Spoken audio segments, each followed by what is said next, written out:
وزیر دروی ترکیه تکس کرد که ترکیه دزوترین دمداوی در باسی دور روجهالات چمی فراتی ببه. ده کنگرکی روزنامه‌وانی ده مولود چاوشوغلو وزیر دروی ترکیه راگهاند که بری بریارا وکشاندنا هیزن امریکی جی سوریه انقره واشنطن ریکفتن لسر تمام کرنا جیبجی کرنا نقشه‌رای باجاری من بجه و گفت که ولات امریکا دام پیدام به درن خصنا جیبجی کرنا ریکفتن درباری من بجه دکه.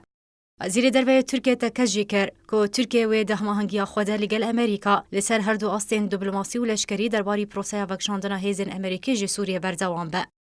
وزیر دروی ترکیه راگهاند که ترکیه امریکا آگدار کریه که نابه وکشانا هیزن امریکی جی سوریه بکوه برجواندیا پیدیده. لعالیه کیدنجی وزیر دروی ترکیه مولود چاوشوغلو هشیاری دا ولات فرنسا و گوت که اگر آرمانجا فرنسا یا سرک جماناوی لسوریه تنه جبو پارستنا پیده به دوی دمیده نه فرنسا و نجی پیده و سوده جوی آرمانجا ورگرن. تکسکر که ولات ترکیه به تناخوه دکاره رخصنا تروریستی داعش لسوریه به تمامی جناب به. و دیار کرد که دروژن بیده و سردانا موسکو بکه و لگل برپرسیان روسی و بجوه او جیج بو گنگ شکرنا کریزا سوریه و دیتنا چاره سره یک سیاسی جبو بداوی هاتنا کریزا سوریه دزوترین تمده. جالی خواه ابراهیم کالن بردف که سروکاتیا ترکیه دیار کرد که بریارا وکشاندنا هیزن امریکا جی سوریه به فشار رجب طیب اردوغان سروک ترکیه بو او جیدما کو پیوندیا تلیفونیت نابرا اردوغان و ترامپ تهات انجام دان.